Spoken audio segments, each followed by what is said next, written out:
Di sudut terpencil Tanzania Utara, terhampar pemandangan yang begitu kolosal sehingga seolah menentang gagasan cakrawala itu sendiri dan membentang hingga tak terbatas. Suku Masai yang nenek moyangnya telah menjelajahi tanah ini selama beberapa generasi memiliki nama untuknya, Siringet. Sebuah kata yang secara puitis diterjemahkan sebagai tempat di mana bumi terhampar tanpa akhir. Ini adalah Serengeti, situs warisan dunia UNESCO, seluas hampir 5.792 mil persegi, tetapi ini jauh lebih dari sekadar taman biasa. Ini adalah dunia yang berfungsi dengan jam yang berbeda, kerajaan purba tempat siklus kuno kehidupan dan kematian telah berkembang tanpa perubahan besar selama lebih dari 1 juta tahun. Ini bukan hanya suaka marga satwa, tetapi salah satu ekosistem terakhir yang benar-benar utuh di planet kita, dan kelangsungan hidupnya bergantung pada rahasia yang tersembunyi tepat di bawah tanah yang terbakar matahari. Apa yang memberikan vitalitas luar biasa pada tanah ini bukanlah sekadar kecelakaan alam, melainkan pertemuan kuat antara kekuatan geologis dan iklim yang berasal dari zaman dahulu kala. Kunci produktivitas Serengeti yang luar biasa, kemampuannya untuk menopang konsentrasi kehidupan yang begitu menakjubkan, adalah anugerah dari jantung bumi yang bergejolak dan vulkanik. Milenium abu vulkanik yang dibawa seperti debu berharga oleh angin dari kawah Ngorongoro yang dekat dan dari puncak-puncak kolosal yang jauh dari Gunung Meru dan Kilimanjaro terus-menerus memperkaya tanah.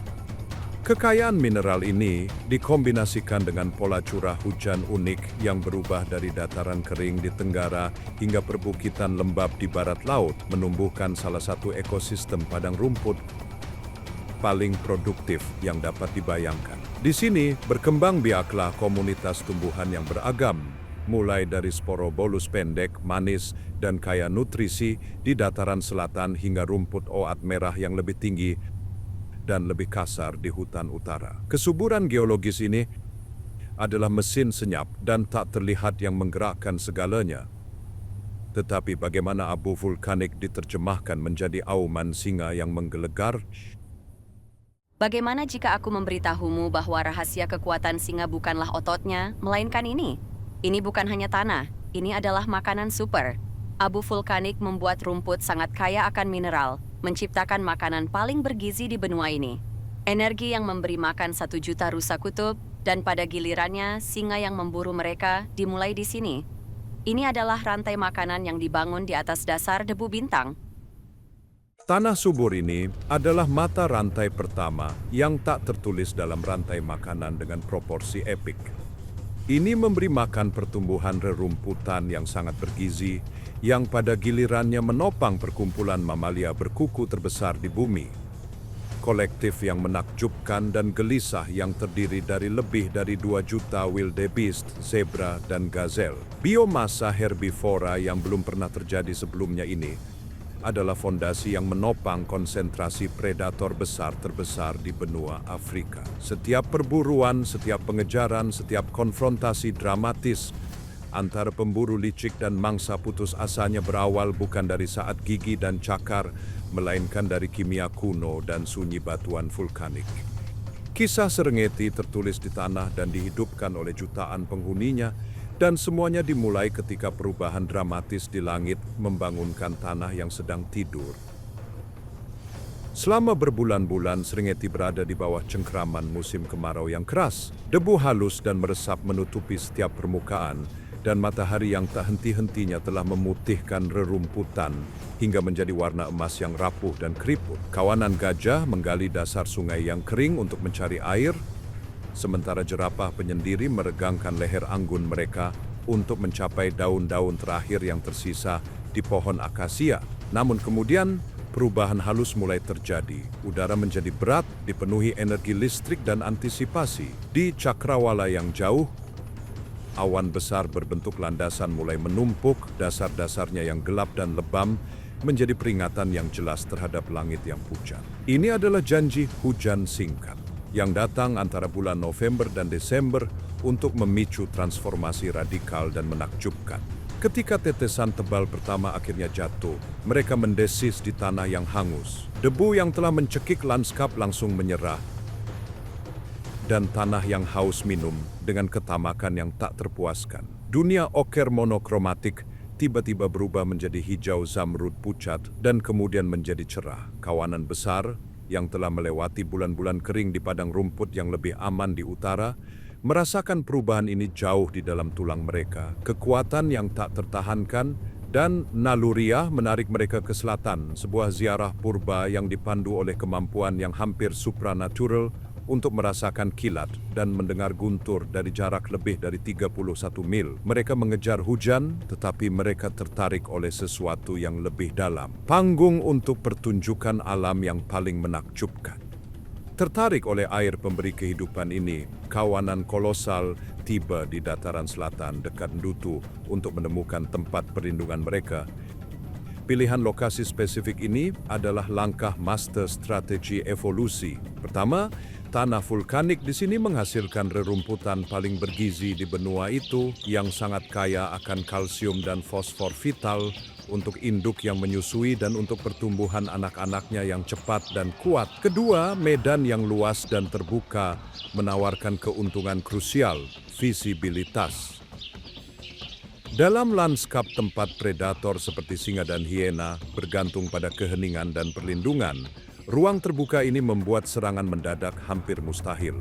Yang terjadi selanjutnya adalah salah satu peristiwa paling tersinkronisasi dan menakjubkan di dunia alam. Dalam rentang waktu yang sangat sempit, hanya 2 hingga 3 minggu, ledakan kehidupan baru pecah di dataran. Lebih dari 500 juta anak wildebeest lahir, rata-rata 8.000 kehidupan baru yang datang ke dunia setiap hari. Ini adalah strategi bertahan hidup dengan jumlah yang besar dan luar biasa. Dengan lahir secara bersamaan, anak-anak melebihi kapasitas berburu predator yang ada. Terlalu banyak target bagi singa, hiena, dan cheetah untuk menangkap semuanya. Memastikan bahwa sebagian besar akan bertahan hidup di hari-hari pertama mereka yang paling rentan. Anak yang baru lahir adalah keajaiban naluri. Berkilau dan tidak stabil, ia mencoba berdiri beberapa menit setelah lahir. Ibunya menjilatnya dengan penuh semangat, merangsang sirkulasinya sambil merekam bau uniknya dalam ingatannya, ikatan penciuman yang begitu mutlak sehingga ia akan menolak anak manapun yang bukan miliknya. Di atas kaki kurus dan gemetar, anak itu menemukan keseimbangannya. Dalam satu hari, ia dapat berlari kencang mengikuti kecepatan kawanan, sebuah kemampuan yang membuat perbedaan antara hidup dan kematian yang cepat dan brutal. Namun, kelimpahan kehidupan yang tiba-tiba dan menakjubkan ini tidak luput dari perhatian, dan bagi para pemburu Serengeti, ini menandakan bahwa pesta besar akhirnya telah dimulai. Bagi seekor kawanan singa yang beristirahat di bawah bayangan pohon akasia yang rindang, musim kelahiran anak adalah periode kelimpahan yang relatif. Sebagai kucing besar yang paling sosial, struktur keluarga mereka yang kompleks adalah kunci dominasi mereka. Hidup mereka adalah ritme ekstrim. Mereka dapat menghabiskan hingga 20 jam sehari dalam keadaan lesu yang mendalam,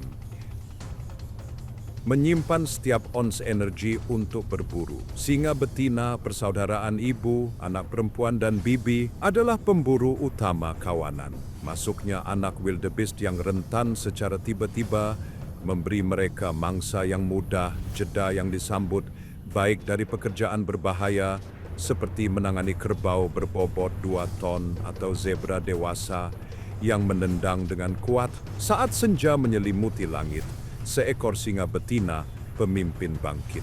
Dengan gerakan ekor yang halus dan pandangan yang terfokus, ia memberi isyarat niatnya. Mereka bergerak, bulu cokelat, mereka menyatu sempurna dengan rerumputan tinggi. Menyebar, mereka mengordinasikan serangan untuk mengisolasi satu anak dari ibunya. Lari terakhir adalah kabut otot dan kecepatan. Dengan penaklukan dilakukan dengan gigitan yang tepat dan mencekik.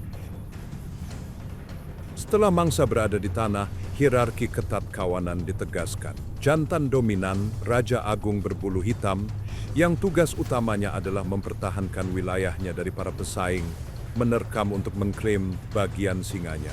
Raungannya bukan hanya pamer kekuatan, melainkan pagar akustik memperingatkan jantan nomaden bahwa wilayah ini sudah ditempati. Ia makan terlebih dahulu sampai kenyang, diikuti oleh singa betina dan akhirnya oleh anak-anak singa yang berebut sisa-sisa mempelajari aturan brutal dunia mereka.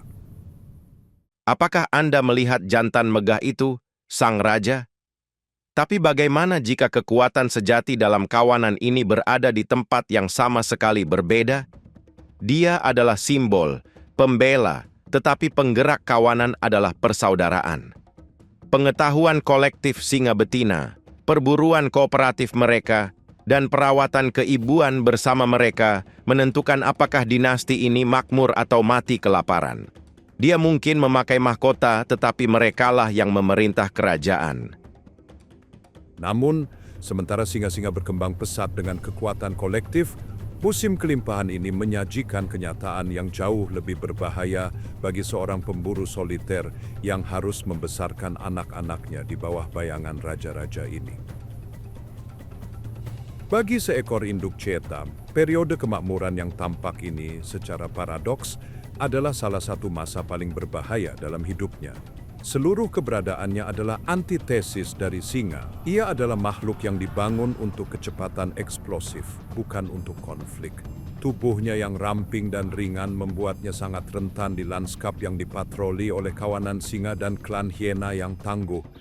Dengan sekumpulan anak cheetah yang baru tersembunyi di sarang rumput tinggi, hidupnya menjadi latihan kecemasan dan kewaspadaan yang tak ada habisnya.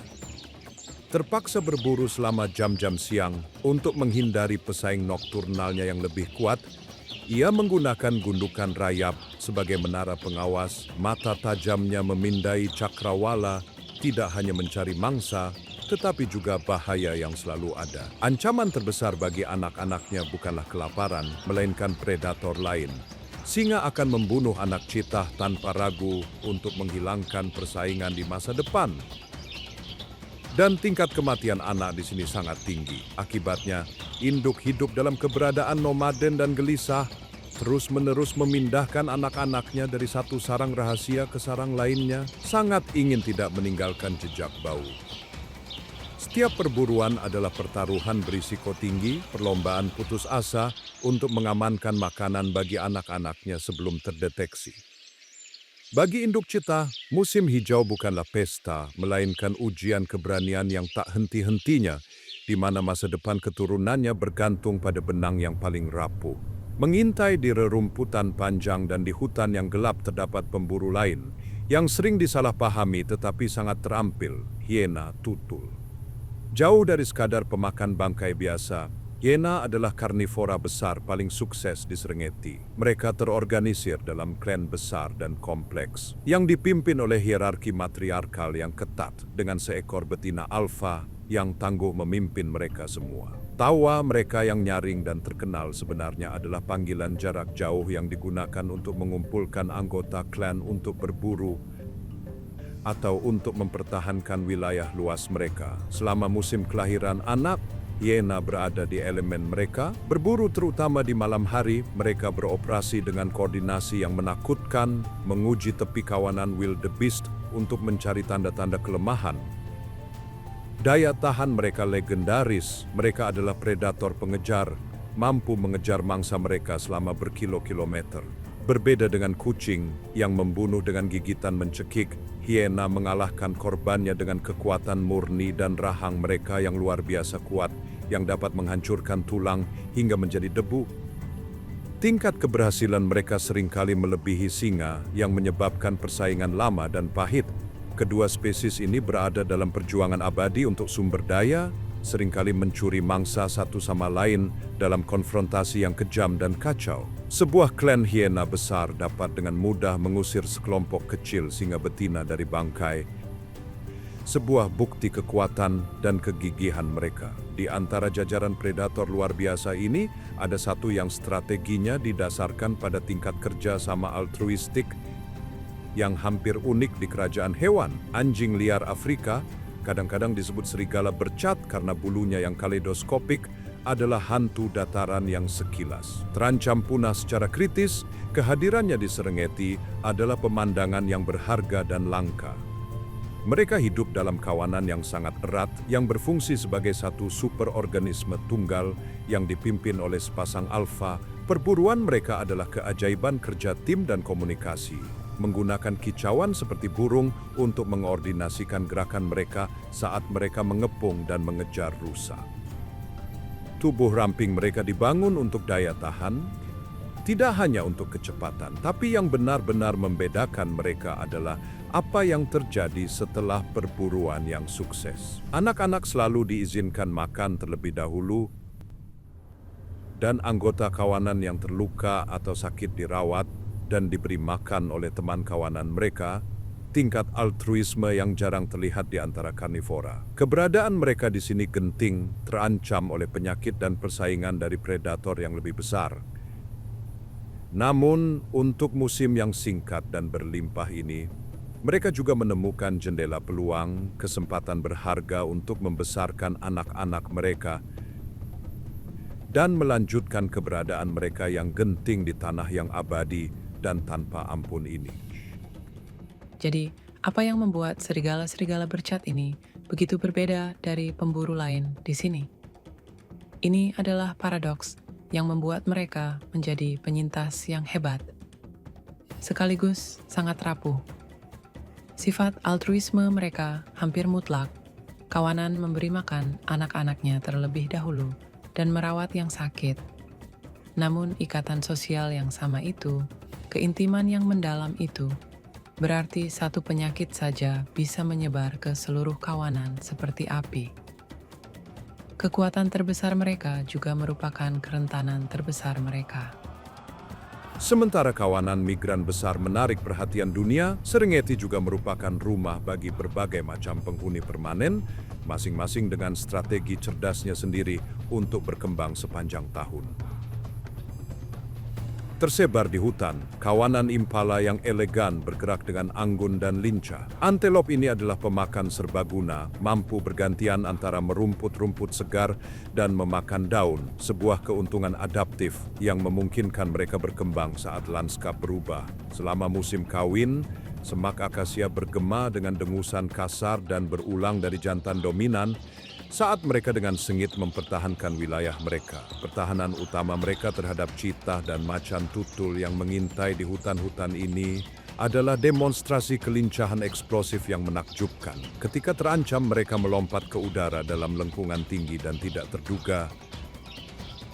Sebuah balet kacau yang dirancang untuk membingungkan sepenuhnya predator yang mengejar mereka.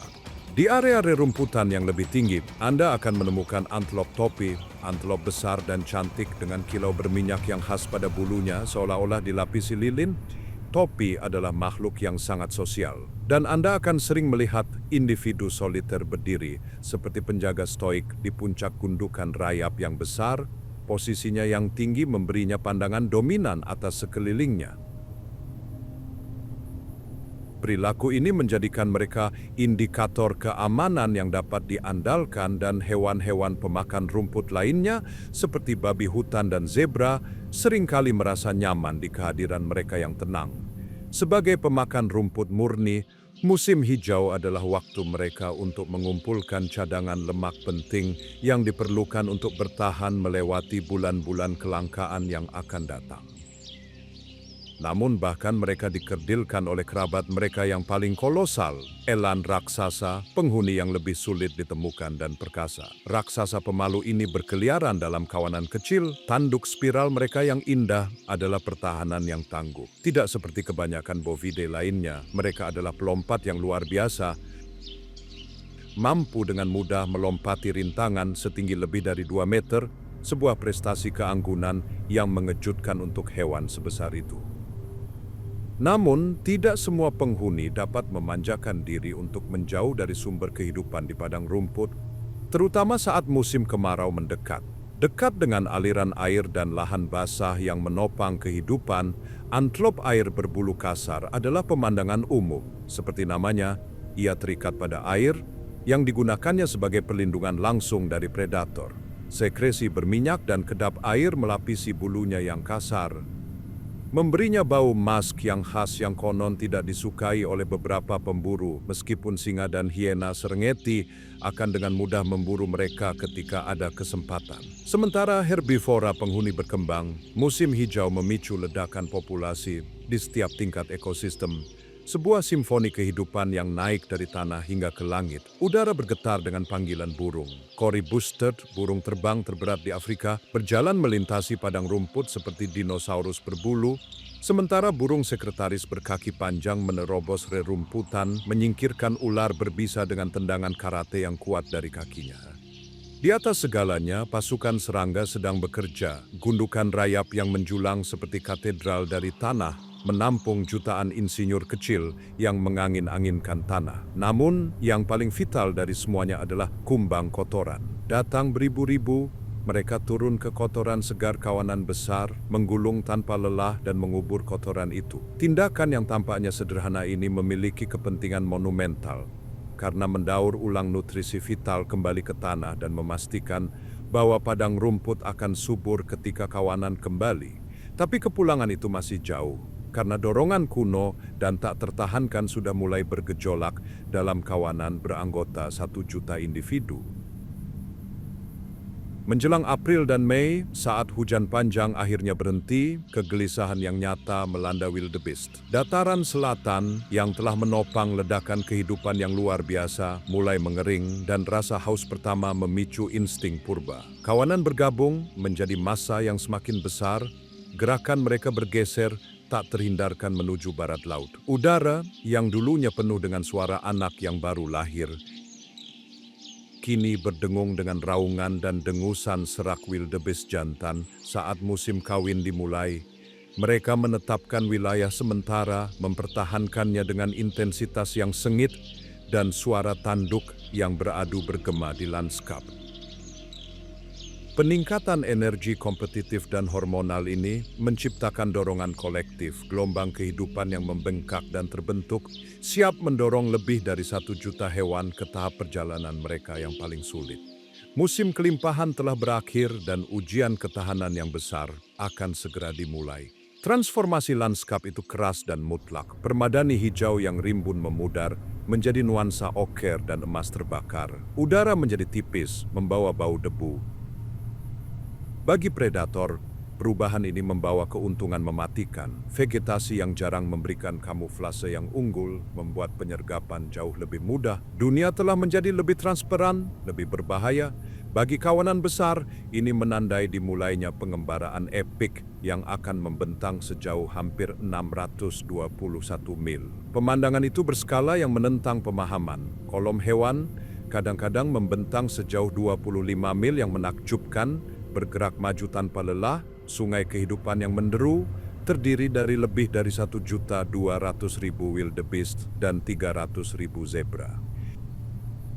Ini bukan prosesi yang teratur. Migrasi adalah fenomena yang cair, kadang-kadang kacau, didorong oleh kecerdasan kolektif, pencarian air dan padang rumput segar yang putus asa dan tak henti-hentinya. Dalam kekacauan ini, hubungan simbiotik antara wildebeest dan zebra sangat penting. Zebra sering memimpin, sistem pencernaan mereka lebih siap untuk menangani rumput yang lebih keras, memotongnya secara efektif untuk mengekspos tunas yang lebih pendek dan lebih bergizi yang disukai oleh wildebeest. Setiap langkah dalam perjalanan panjang ini adalah pertaruhan melawan haus dan kelelahan, tetapi bahaya terbesar bukanlah unsur-unsur, melainkan rintangan berat yang langsung menghalangi jalan mereka. Perjalanan tanpa henti ke utara ini ditandai oleh 2 ujian air yang kejam yang akan menyaring yang lemah, tua, dan tidak beruntung dari yang kuat. Yang pertama adalah Sungai Grumeti, tetapi lebih jauh ke utara ada rintangan yang lebih besar menunggu mereka, Sungai Mara. Itu lebih lebar, lebih dalam, dan lebih berbahaya. Penghalang terakhir yang harus mereka seberangi untuk mencapai padang rumput penopang kehidupan Masai Mara di Kenya. Di kedalaman yang keruh ini, mengintai salah satu predator tertua di planet ini, buaya Nil. Reptil masif ini adalah ahli penyergapan dengan jantan yang melampaui panjang 5 meter. Metabolisme mereka sangat lambat, sehingga mereka bisa menunggu 1 tahun penuh untuk pesta ini. Rahang mereka, yang mampu mengatup dengan kekuatan luar biasa, dirancang bukan untuk merobek, tetapi untuk menjebak korban yang meronta dengan tekanan yang tak terhindarkan dan menghancurkan. Mereka menunggu dengan kesabaran reptil,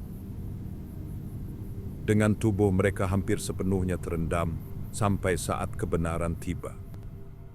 Semua orang melihat kekerasan penyeberangan, tetapi bagaimana jika kekacauan tahunan ini sebenarnya adalah rahasia umur panjang buaya yang luar biasa?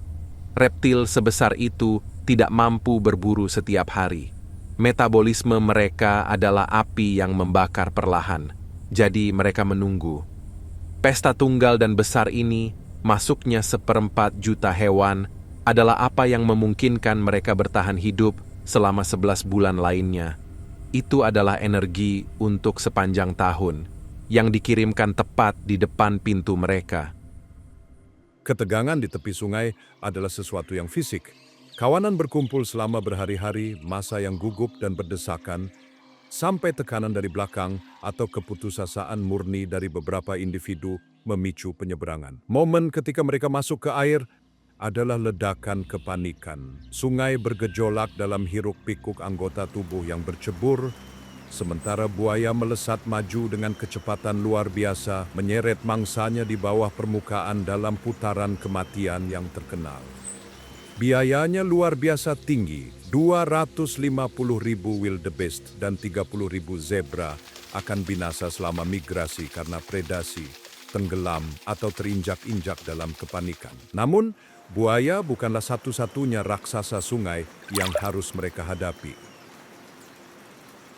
Sungai juga merupakan rumah bagi raksasa lain yang penampilannya yang tenang menyembunyikan sifat agresif yang berbahaya, kuda Nil. Pada siang hari, mereka berkumpul dalam kelompok besar, tetapi pertemuan yang tampaknya tenang ini diatur oleh hierarki yang ketat. Jantan dominan sangat teritorial, mempertahankan bagian sungai mereka dengan agresivitas yang luar biasa, menggunakan taring kaninus mereka yang besar sebagai senjata. Seekor kuda Nil yang ketakutan atau teritorial dapat menambah lapisan kekacauan mematikan pada perjalanan yang sudah berbahaya, menciptakan ujian air yang tidak akan pernah diselamatkan oleh banyak orang. Sementara migrasi besar bergerak melintasi lanskap dalam tontonan berskala kolosal, keberangkatan mereka meninggalkan dunia yang berubah. Hijau yang cerah memudar menjadi keemasan rapuh yang terbakar matahari, dan keheningan yang dalam menyelimuti dataran.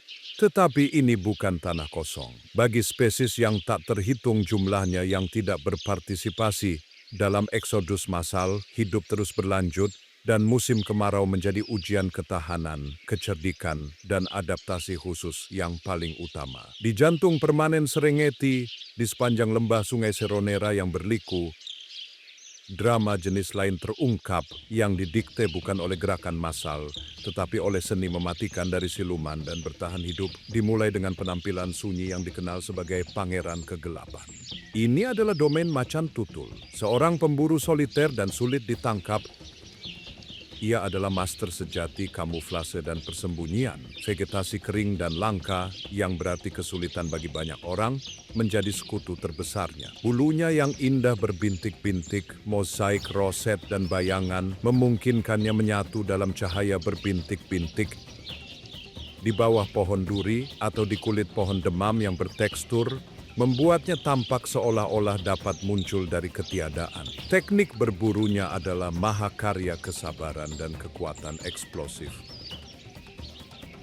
Selama berjam-jam, ia dapat tetap tidak bergerak, mengamati pergerakan kawanan impala atau gazelle Thompson yang soliter. Ketika saatnya tepat, ia memulai pengejaran dengan kehati-hatian yang sangat cermat, sehingga cakarnya yang lembut dan empuk tidak mengeluarkan suara di tanah yang terbakar. Larian terakhir adalah kabut otot dan kecepatan yang menghancurkan, lompatan mematikan yang berakhir dalam sekejap. Setelah perburuan yang berhasil, ia melakukan prestasi yang mengukuhkan status legendarisnya. Menggunakan kekuatannya yang luar biasa, kilogram per kilogram, ia adalah yang terkuat dari kucing besar, ia akan mengangkat bangkai, terkadang lebih berat dari tubuhnya sendiri, ke cabang-cabang tinggi pohon kigelia atau pohon sosis. Ini bukan pamer kesombongan. Ini adalah strategi bertahan hidup yang vital, cara untuk mengamankan makanannya yang diperoleh dengan susah payah dari persaingan tanpa henti dari kawanan singa dan klan hiena, yang jika tidak akan merampas hadiahnya.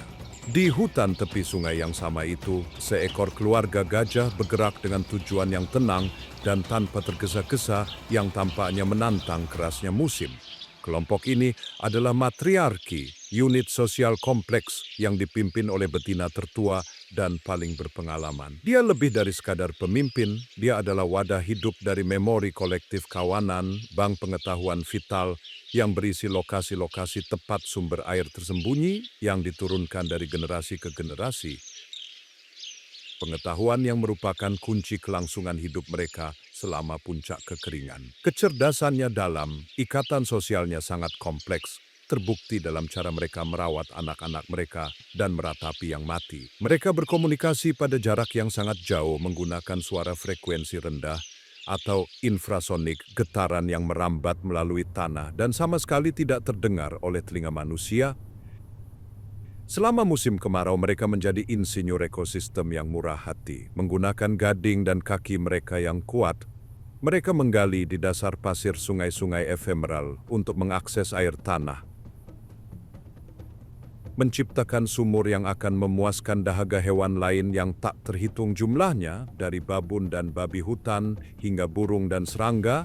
Jauh setelah para raksasa lembut itu pergi, mereka adalah arsitek kelangsungan hidup. Tindakan mereka menopang dunia yang jauh melampaui unit keluarga mereka sendiri. Sementara itu, di dataran luas yang dihiasi pohon akasia ikonik, sekelompok kecil jerapah mencari makan dengan sikap ketidakpedulian yang tenang. Ketinggian mereka yang luar biasa, keajaiban rekayasa evolusi, memberi mereka akses eksklusif ke sumber makanan yang jauh di luar jangkauan hampir semua herbivora lainnya. Mereka menikmati daun-daun pohon akasia yang sangat dilindungi oleh benteng duri yang ganas. Lidah mereka yang panjang dapat memegang, keras, dan cekatan, sangat cocok untuk menavigasi pertahanan berduri ini. Tetapi ketinggian mereka lebih dari sekadar menyediakan makanan. Itu mengubah mereka menjadi penjaga alami sabana. Sudut pandang mereka yang tinggi memungkinkan mereka mendeteksi gerakan halus ekor singa di rerumputan atau pendekatan diam-diam seekor cheetah dari jarak yang sangat jauh. Postur kewaspadaan tinggi seekor jerapah, tubuhnya kaku, tatapannya terpaku intens pada cakrawala, adalah tanda bahaya yang jelas dan tidak ambigu yang telah dipelajari oleh spesies lain yang lebih rentan, seperti zebra dan wildebeest, untuk ditafsirkan dan dipercaya. Jantan yang dikenal sebagai banteng terlibat dalam bentuk perkelahian yang unik dan ganas yang disebut pertempuran, menggunakan kepala dan leher mereka yang sangat kuat sebagai gada hidup untuk membangun dominasi dan hak kawin. Pukulan dari kaki jerapah yang kuat dapat menghancurkan tengkorak singa, pertahanan tangguh yang bahkan Raja Binatang Buas pun berhati-hati untuk mengujinya. Di jantung Serengeti yang terbakar matahari, tempat migrasi besar telah berangkat dan keheningan yang dalam menyelimuti dataran.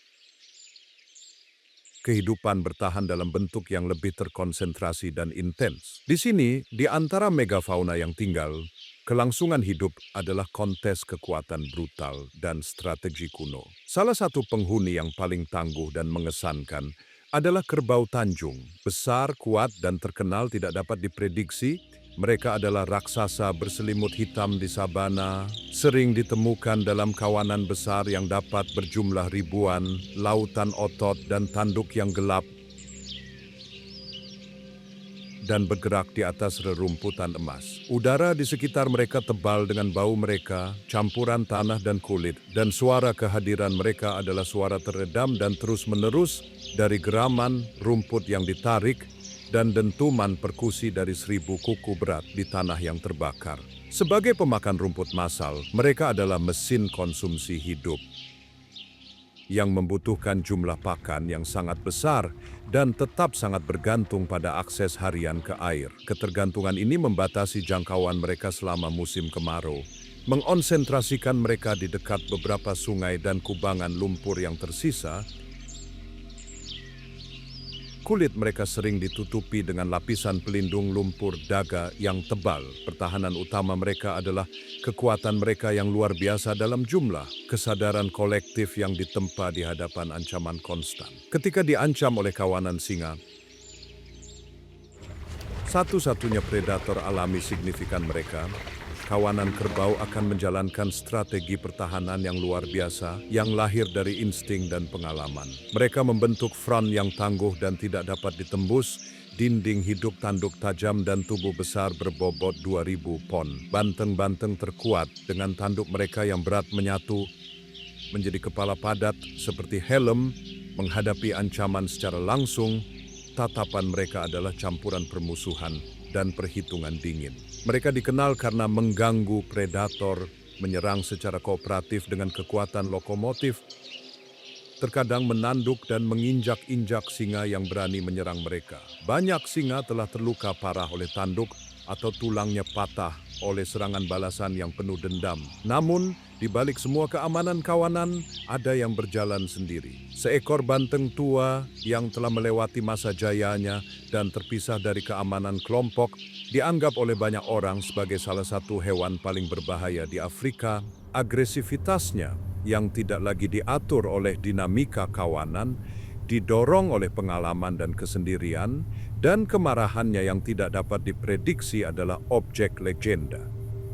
Reputasinya memang pantas, mereka adalah sumber makanan vital bagi singa Serengeti, tetapi setiap perburuan adalah pertaruhan berisiko tinggi yang mengancam jiwa, negosiasi brutal yang tertulis dalam gigi, cakar, dan tanduk. Tersembunyi di semak belukar yang lebat dan belukar yang kusut, tempat kerbau tidak berani menjelajah, raksasa yang lebih rahasia dan kuno memiliki rumahnya. Badak hitam adalah peninggalan zaman dulu, pemakan dedaunan soliter yang tampaknya telah keluar dari mimpi prasejarah. Seluruh keberadaannya adalah anakronisme, bukti dunia yang ada jauh sebelum sabana mengambil bentuk modernnya. Ia bergerak dengan ketenangan yang mengejutkan untuk ukurannya, memakan diet khusus daun, ranting, dan semak-semak yang ia kumpulkan dengan bibir atas yang cekatan dan dapat memegang. Penglihatannya terkenal buruk, hanya mampu membedakan sedikit lebih dari bentuk dan bayangan, kekurangan yang lebih dari sekadar diimbangi oleh indera pendengaran yang tajam dan indera penciuman yang luar biasa yang dapat mendeteksi bau manusia melawan angin dari ratusan meter jauhnya. Mereka sebagian besar adalah makhluk nokturnal, lebih memilih untuk beristirahat selama panas terik hari di semak belukar yang terisolasi, keluar saat senja ketika dunia mendingin. Seekor induk badak sangat, hampir obsesif, protektif terhadap anaknya, yang akan tinggal bersamanya selama bertahun-tahun. Meskipun konstruksinya yang masif menyerupai tank, seekor badak hitam dapat menyerbu dengan kecepatan yang luar biasa, mencapai lebih dari 31 mil per jam dalam ledakan kekuatan eksplosif yang menakutkan. Dengan kepala menunduk dan tanduk menunjuk seperti palu godam, keberadaan mereka di sini adalah kisah konservasi dan konflik yang menyentuh hati. Setelah dihancurkan selama puluhan tahun perburuan tanpa henti untuk tanduk mereka, yang keliru diyakini memiliki sifat obat di beberapa budaya, mereka berada dalam bahaya kritis. Tanduknya yang terbuat dari tidak lebih dari keratin, substansi yang sama dengan kuku manusia, telah menjadi kutukan yang telah mendorong hewan yang luar biasa ini ke ambang kepunahan. Serengeti mewakili salah satu benteng sejati terakhir mereka, suaka tempat penjaga hutan yang berdedikasi bekerja tanpa lelah dalam perjuangan yang tenang, seringkali berbahaya, untuk melindungi mereka dari ancaman konstan keserakahan manusia. Para penjaga hutan ini berpatroli di wilayah yang luas dengan berjalan kaki, menghadapi pemburu liar bersenjata dan bahaya yang melekat pada semak belukar, semuanya dalam perjuangan untuk mencegah makhluk agung ini menghilang dari bumi selamanya. Di dunia yang terbuka ini, di mana seekor hewan yang telah bertahan selama jutaan tahun terancam oleh kebodohan modern, hubungan antara penghuni ini dan pemburu mereka menjadi negosiasi brutal dan tanpa henti, diatur oleh kekuatan yang tak terlihat namun kuat.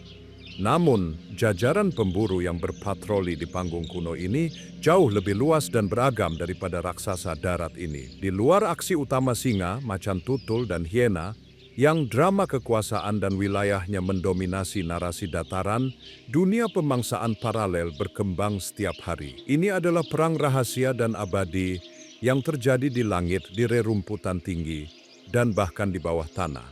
Inilah domain para spesialis, para pembunuh yang adaptasi evolusioner uniknya telah mengukir ceruk khusus di dunia yang sangat kompetitif ini. Metode berburu mereka tidak selalu berupa kekuatan brutal. Ini tentang ketepatan, kecerdikan, dan terkadang indera yang mendekati supernatural. Kisah-kisah mereka yang sering diabaikan di balik bayangan kucing-kucing besar tidak kalah dramatis, dan hidup mereka adalah bukti keragaman murni strategi bertahan hidup yang didukung Serengeti. Memahami ekosistem ini secara sejati berarti melihat melampaui yang jelas, menghargai pengintaian diam-diam serval, duel beracun burung sekretaris, atau kecerdasan kolektif kawanan anjing liar.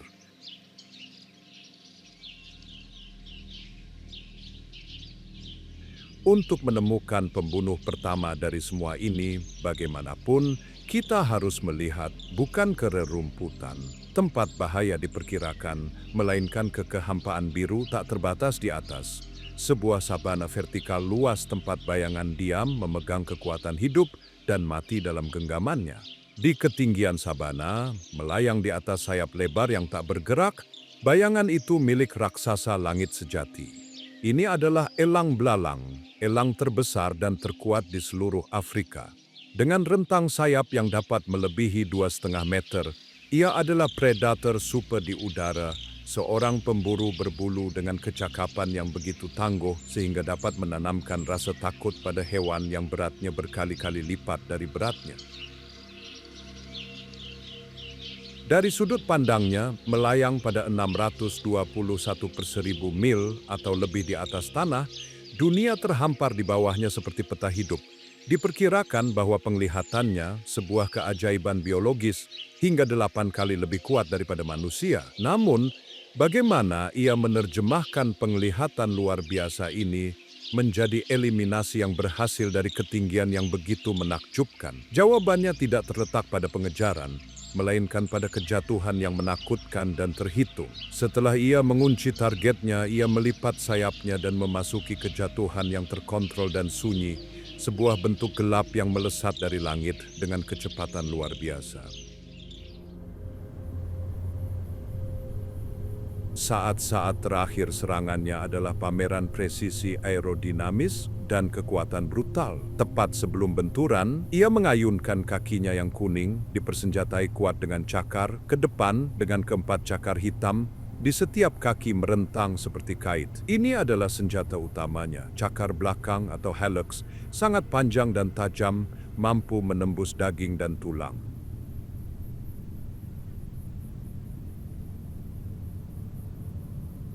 Pukulan itu dilakukan dengan kekuatan benturan yang begitu besar sehingga dapat melumpuhkan mangsanya seketika, mematahkan tulang belakang impala muda, atau menghancurkan tengkorak ayam Guinea dalam sekejap.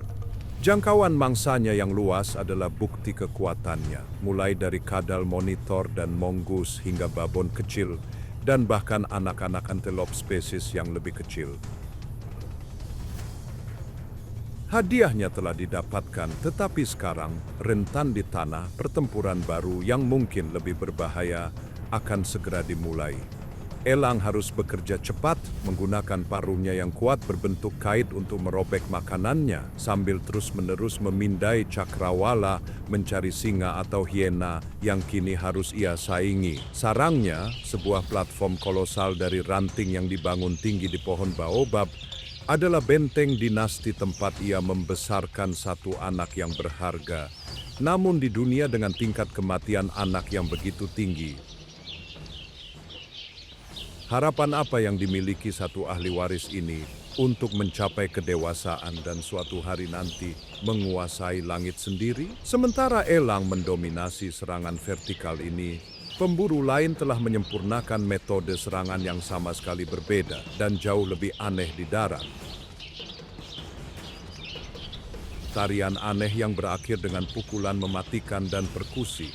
Berjalan melintasi padang rumput dengan langkah aristokratik, kita menemukan salah satu pemburu paling aneh di Serengeti, burung sekretaris. Seekor burung pemangsa darat raksasa, ia tampak seperti perpaduan aneh antara elang dan bangau, tetapi penampilan aneh ini menyembunyikan teknik eliminasi yang sangat khusus. Apa rahasia di balik anatomi anehnya? Kakinya yang panjang dan ramping memberinya perspektif yang tinggi di atas rerumputan tinggi, sementara paruhnya yang tajam berbentuk kait adalah milik predator murni. Ciri khasnya yang paling mencolok adalah jambul bulu hitam panjang yang menjulang dari belakang kepalanya, yang konon menyerupai para sekretaris hukum dari abad ke-19 yang menyimpan pena mereka di wig mereka. Namun tidak ada yang bersifat klerikal dalam tujuannya di sini. Burung ini adalah pemburu ular ulung. Ia menghadapi reptil paling mematikan di Afrika, makhluk yang dapat melumpuhkan seekor kerbau. Bagaimana seekor burung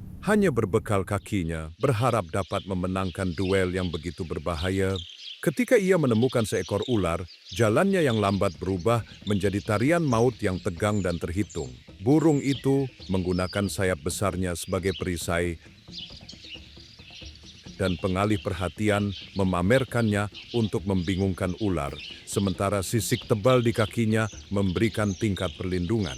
Teknik eliminasinya adalah keajaiban biomekanik, memberikan serangkaian tendangan yang sangat cepat dan kuat yang ditujukan ke kepala dan tulang belakang ular. Setiap tendangan dapat memberikan kekuatan lebih dari 5 kali berat badan burung, sebuah hantaman brutal dan mirip karate yang menghancurkan tulang belakang ular.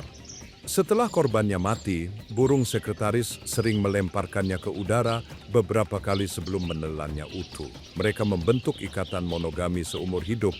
Sarang mereka yang besar adalah fitur umum lanskap, rumah bagi patroli kerajaan, dan mematikan dari tanah. Namun, burung sekretaris mungkin telah menguasai seni melumpuhkan ular, tetapi ada makhluk lain di dataran yang tidak hanya melumpuhkannya, tetapi memakannya untuk makan siang, memperlakukan racun mematikannya sebagai sedikit gangguan.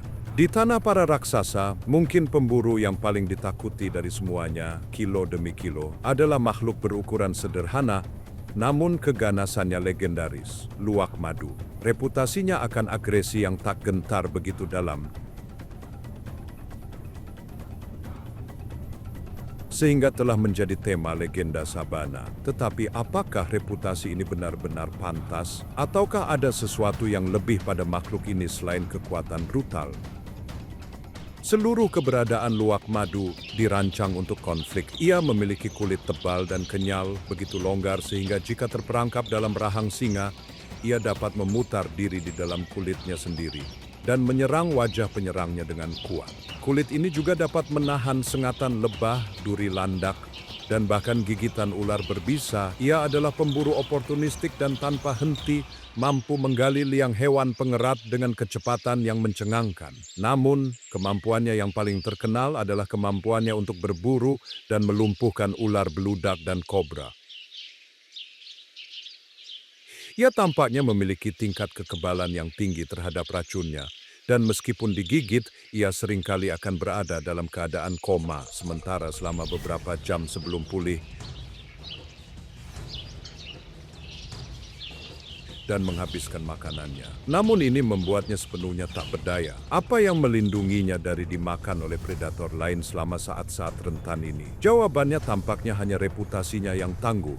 Ciri khasnya yang legendaris lainnya adalah asosiasinya dengan burung penunjuk madu yang konon memandu luwak ke sarang lebah liar. Luwak kemudian memecah sarang untuk berpesta dengan larva dan madu, meninggalkan sisa-sisanya untuk burung itu. Namun, apakah ini aliansi yang tulus atau salah satu dari makhluk ini memanipulasi yang lain dalam permainan bertahan hidup yang cerdas? Makhluk dengan kepercayaan diri tertinggi dan kemauan yang tak tergoyahkan ini mewujudkan semangat mentah dan tak terkendali Serengeti. Sementara luwak mengandalkan kekuatan kemauan murni ini, pasangan pemburu berikutnya bergantung pada sesuatu yang jauh lebih halus, indera yang begitu tajam sehingga mendekati supernatural. Di bawah pengawasan kawanan besar, perburuan kucing lain yang lebih halus terus-menerus berlangsung. Yang paling elegan dari spesialis ini adalah Serval, seekor kucing yang tampaknya seluruhnya terbuat dari kaki dan telinga, desain yang aneh dan lembut untuk predator. Keuntungan luar biasa apa yang diberikan proporsi aneh ini di lautan rumput yang tak berujung.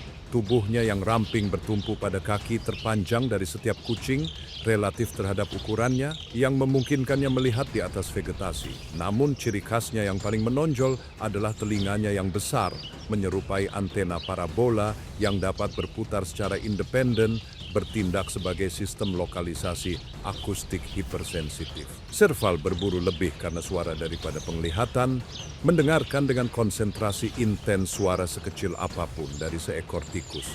Setelah ia menemukan mangsanya, ia melakukan lompatan tinggi melengkung, meluncur ke udara dan mendarat dengan kaki depannya, melumpuhkan korbannya dengan ketepatan yang luar biasa. Sepupunya, Karakal, adalah pemburu yang lebih kuat dari hutan-hutan yang lebih kering.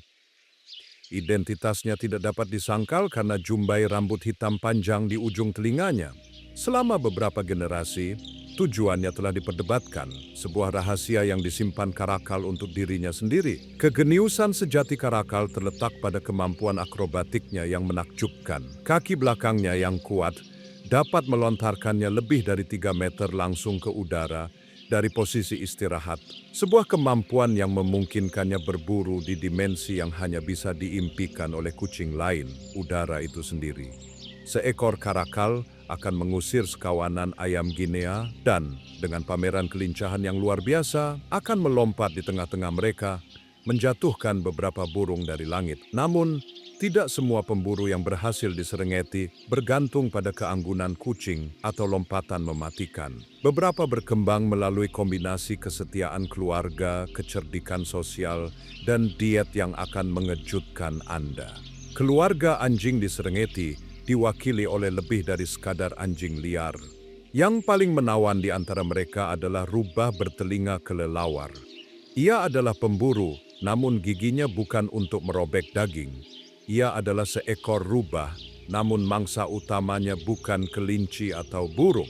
Jadi, apa yang diburu makhluk enigmatik ini dengan telinganya yang besar, mirip radar? Jawabannya adalah serangga. Rubah bertelinga kelelawar adalah pemakan serangga utama. Makanannya terdiri dari rayap, kumbang kotoran, dan larvanya. Ia berburu dengan berjalan perlahan, kepala menunduk. Telinganya yang besar memindai tanah seperti detektor suara. Setelah ia menemukan sumber makanan, ia menggali dengan ganas, menangkap serangga dengan gigitan cepat. Mereka adalah makhluk yang lembut, sangat sosial, yang keberadaannya terikat pada kawanan besar herbivora karena kotoran dan tanah yang terganggu yang mereka tinggalkan setelah migrasi menciptakan surga bagi serangga yang mereka bergantung padanya. Penghuni yang jauh lebih terlihat adalah serigala punggung hitam. Hewan ini seringkali diremehkan hanya sebagai pemakan bangkai, pencuri di pinggir perburuan yang sebenarnya. Namun ini adalah peremehan yang mendalam terhadap hewan yang kecerdikannya memungkinkan ia jauh melampaui bobotnya. Apa rahasia kesuksesan tersembunyi serigala? Ia adalah oportunis ulung dan berkembang melalui kerjasama. Serigala membentuk ikatan pasangan monogami seumur hidup yang kuat, dan kemitraan ini adalah kunci keberhasilan mereka dalam berburu. Sepasang serigala akan berburu secara kooperatif dengan kecerdasan yang luar biasa. Satu mungkin mengalihkan perhatian induk rusa gazel, sementara yang lain menyerang anaknya yang tersembunyi. Panggilan gonggongannya adalah salah satu suara paling khas dari malam Afrika. Suara hewan yang menunjukkan bahwa di Serengeti, kesuksesan dapat didefinisikan oleh kelicikan dan kesetiaan keluarga serta kekuatan brutal. Tetapi, apa yang terjadi ketika pemburu bukanlah satu pikiran yang cerdas atau keluarga yang setia, melainkan monster tanpa pikiran dengan 1 juta kepala yang mengalir seperti sungai dan melahap segala sesuatu di jalannya. Apa yang terjadi jika predator itu sama sekali bukan hewan, melainkan seluruh ekosistem yang dimobilisasi untuk perang. Inilah realitas pemburu paling menakutkan dan paling tidak dipahami di Serengeti. Semut prajurit yang secara lokal dikenal sebagai siafu, menyaksikan lewatnya mereka adalah melihat bagaimana hukum sabana tentang pertarungan individu dan strategi individu larut dalam gelombang kelaparan kolektif yang mengerikan dan tak terhentikan. Ini adalah pasukan jutaan, tetapi tidak memiliki jenderal. Ia memiliki nafsu makan yang tunggal dan rakus, tetapi tidak memiliki otak pusat. Bagaimana makhluk seperti itu bisa ada, apalagi berburu dengan efisiensi yang begitu mengerikan? Jawabannya terletak pada konsep superorganisme. Sebuah koloni semut prajurit yang dapat mencapai jumlah hingga 20 juta individu bukanlah masyarakat. Ia adalah satu kesatuan terdesentralisasi. Mereka tidak memiliki sarang permanen atau benteng pusat untuk kembali. Sebaliknya, koloni itu sendiri adalah sarang.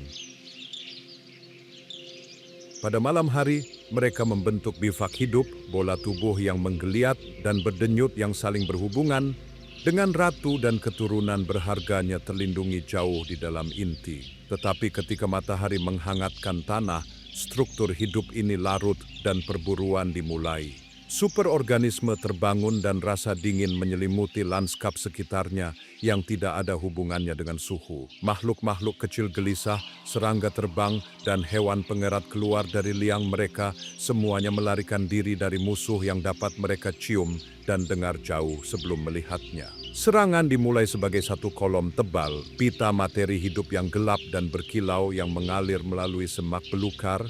Mereka bergerak dengan suara gemerisik dan kerikil, suara jutaan kaki mungil dan rahang yang saling berbenturan. Kolom pusat ini dapat memiliki lebar lebih dari 20 meter dan membentang lebih dari 100 meter. Aliran pekerja yang tak henti-hentinya diapit oleh pengawal mereka yang menakutkan. Ini adalah para prajurit, kasta khusus semut yang jauh lebih besar daripada pekerja, dilengkapi dengan capit besar berbentuk sabit. Mereka berbaris di sisi dan depan, antena mereka bergerak-gerak, membentuk perimeter hidup untuk patroli penyerangan utama dengan rahang terbuka dan siap untuk pertempuran. Cengkeraman mereka sangat kuat sehingga dalam pengobatan tradisional Masai, mereka digunakan sebagai jahitan alami, membuat mereka menggigit luka sebelum tubuh mereka dicabut, meninggalkan kepala di tempatnya sebagai jahitan. Tapi, apa tujuan sebenarnya mereka dalam serangan ini? Mereka bukan hanya penjaga, mereka adalah kavaleri berat, pasukan kejut yang perannya adalah melumpuhkan dan memutilasi mangsa apapun yang terlalu besar untuk ditangani oleh pekerja yang lebih kecil. Bagi apapun yang terjebak di jalur kawanan utama, tidak ada jalan keluar. Semut tidak menyusun strategi atau memilih target mereka. Mereka hanya melahap, kawanan menyebar, karpet kematian bergerak yang membanjiri setiap celah, liang, dan helai rumput. Kaki seribu, kumbang kalajengking, dan laba-laba adalah yang pertama menghilang, dilumpuhkan dalam sekejap.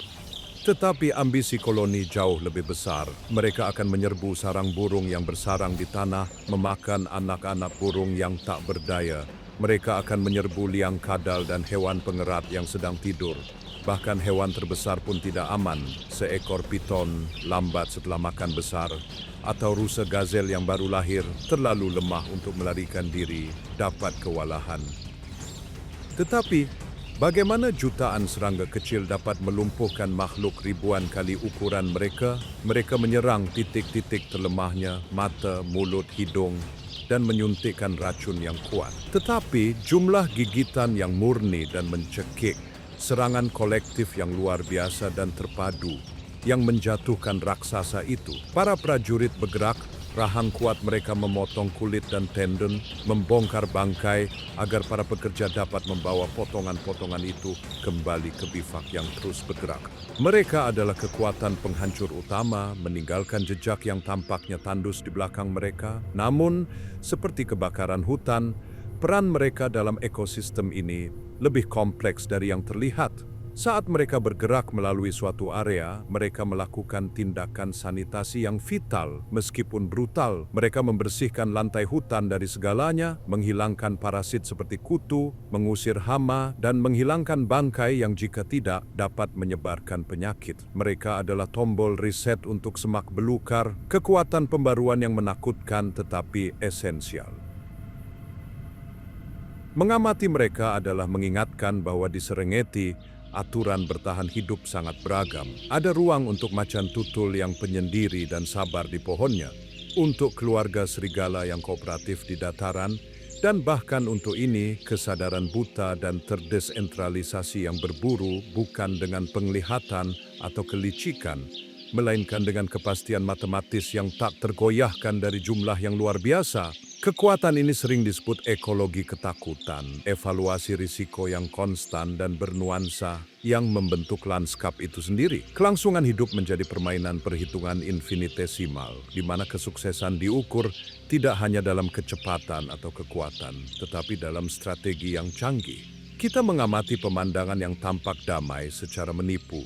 Kawanan campuran zebra dan wildebeest merumput dengan ketenangan, hanya beberapa ratus meter dari kawanan singa yang tidur di bawah naungan. Ini bukan ketidaktahuan.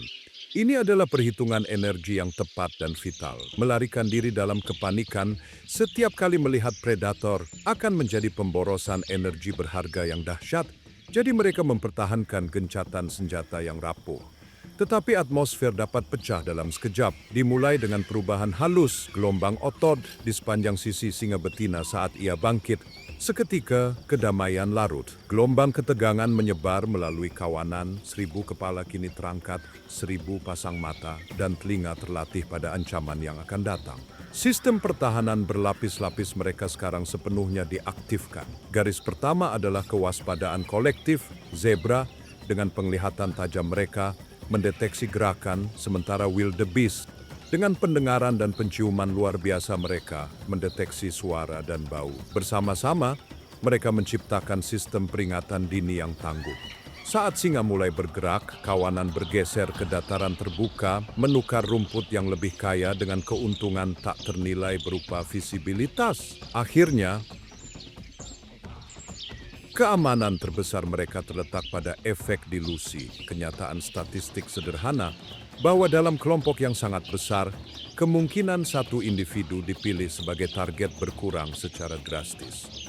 Juga diteorikan bahwa pola pusing kawanan zebra yang bergerak menciptakan efek kebutaan gerak, ilusi optik yang membuat predator yang menyerang sangat sulit menilai kecepatan dan lintasan satu hewan. Namun, siklus hidup dan mati yang tak henti-hentinya ini meninggalkan jejak kematian yang konstan. Bagaimana ekosistem skala ini menghindari kewalahan oleh pembusukan? Jawabannya terletak pada tim pembersih ekosistem yang esensial dan efisien. Jauh dari sekadar oportunis, pemakan bangkai ini adalah pekerja sanitasi vital yang menjaga kesehatan seluruh Serengeti. Anggota paling tangguh dari tim ini adalah hiena tutul. Reputasi mereka sebagai pemakan bangkai belaka sangat menipu. Mereka adalah pemburu yang sangat kuat.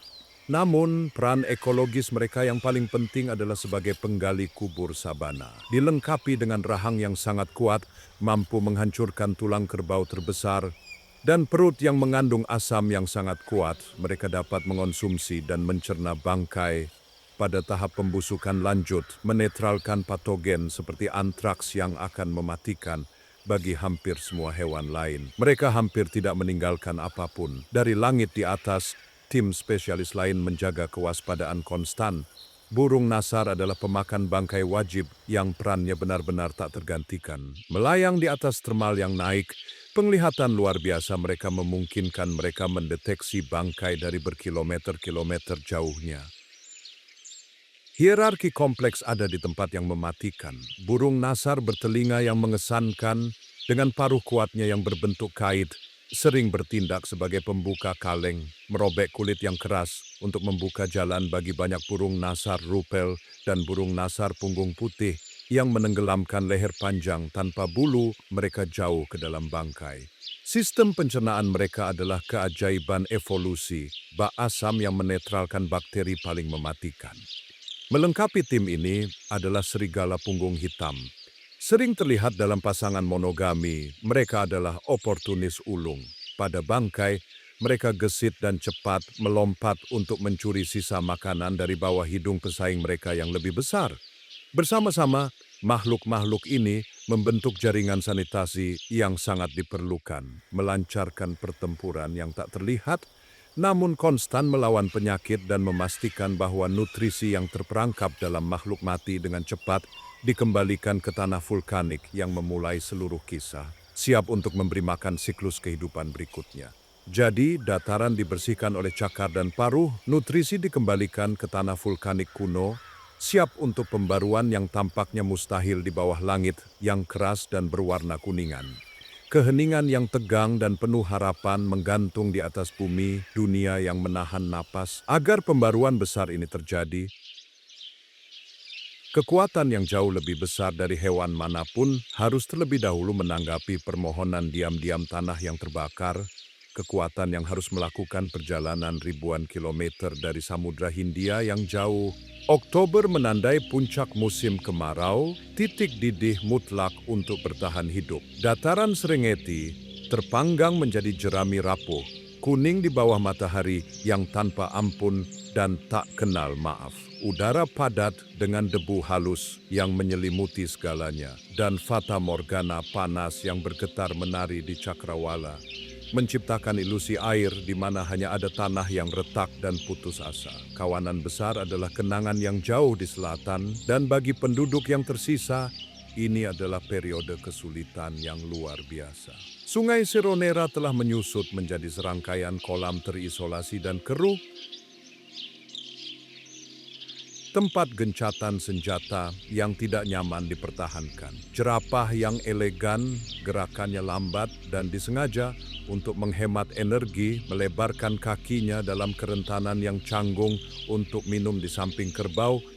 Tanjung yang besar, tulang rusuknya mulai terlihat di bawah kulit tebal mereka. Kelesuan yang mendalam menyelimuti para predator. Kawanan singa menghabiskan hampir seluruh waktu mereka di bawah naungan beberapa pohon berdaun yang tersisa.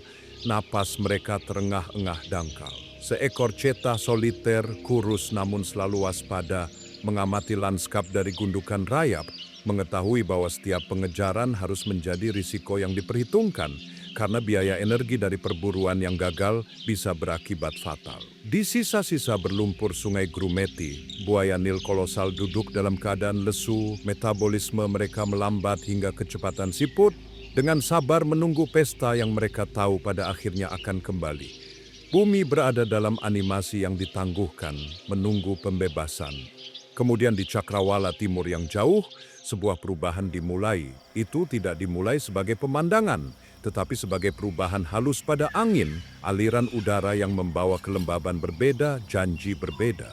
Bersamanya datang bau khas dan bersahaja dari hujan yang jatuh di tanah kering, petrichor, aroma mendalam dari bumi yang haus, yang akhirnya menerima tetesan air. Awan, warna abu-abu keunguan yang lebih dalam daripada apapun, yang terlihat dalam beberapa bulan, mulai berkumpul, membangun kepala guntur kolosal berbentuk landasan yang tampaknya mengikis langit-langit surga.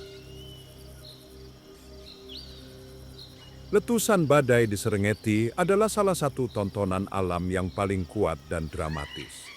Sambaran petir bergerigi, terang dan menakutkan, menerangi seluruh lanskap selama sepersekian detik, diikuti oleh guntur yang bergemuruh dan perkusi yang seolah-olah mengguncang fondasi bumi itu sendiri. Hujan pendek pada bulan November akhirnya tiba, bukan sebagai gerimis lembut, tetapi sebagai hujan lebat dan menghidupkan yang membasahi lanskap, membersihkan debu dari udara, dan membangkitkan kehidupan yang tidak aktif di tanah. Tetesan pertama berdesis saat menyentuh bumi yang panas, dan dalam hitungan menit, banjir mengubah tanah yang retak menjadi lumpur tebal. Ini adalah sinyal yang tak salah lagi. Panggilan trompet yang dibawa angin agar kawanan besar di utara akhirnya berbalik ke selatan dan memulai perjalanan panjang pulang. Setelah menghabiskan beberapa bulan terakhir merumput di tempat perlindungan relatif Masai Mara di Kenya, kawanan sekarang didorong oleh insting kuno yang sama yang membawa mereka ke utara beberapa bulan sebelumnya.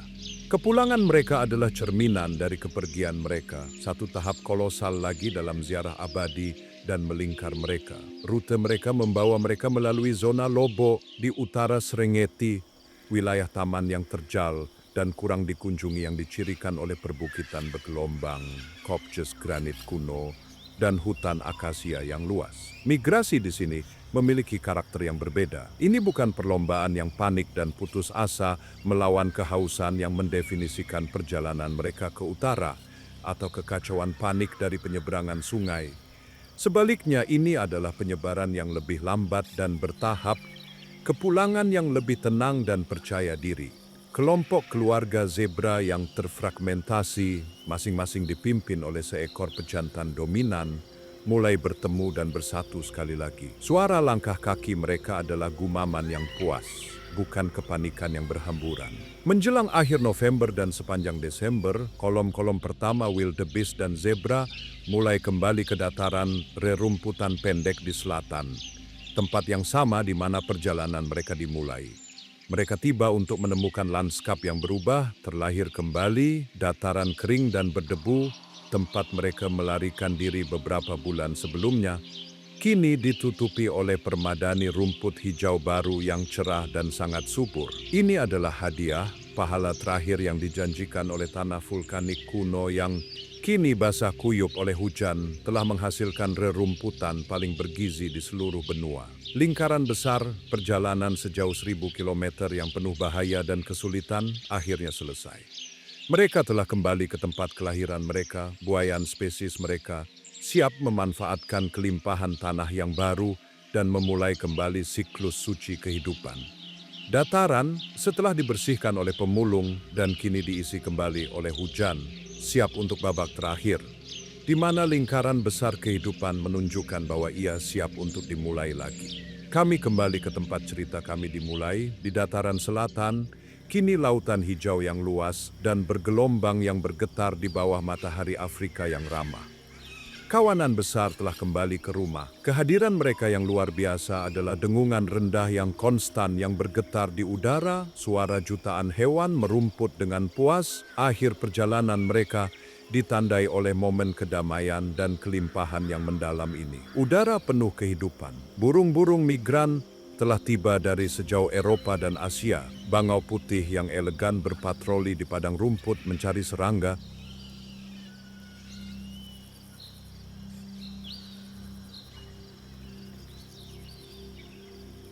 Dan kawanan burung layang-layang melakukan akrobat yang menakjubkan di udara yang sejuk. Hewan-hewan penghuni seperti Thomson dan Grand Gazelle, sehat dan ramping, anak-anak mereka bermain dalam keamanan kawanan. Dalam beberapa minggu, dalam tampilan sinkronisitas yang luar biasa, generasi baru anak wildebeest akan lahir di dataran ini. Hidup mereka ditakdirkan untuk mengikuti perjalanan abadi yang sama seperti orang tua mereka. Kisah Serengeti adalah kisah dari keterhubungan yang mendalam dan rumit ini. Ini adalah sistem yang dinamis dan berdenyut, di mana setiap elemen secara intrinsik dan tak terhindarkan bergantung pada semua yang lain. Dimulai dengan tanah kuno, batuan vulkanik yang dihaluskan, yang menyediakan dasar kimiawi kehidupan.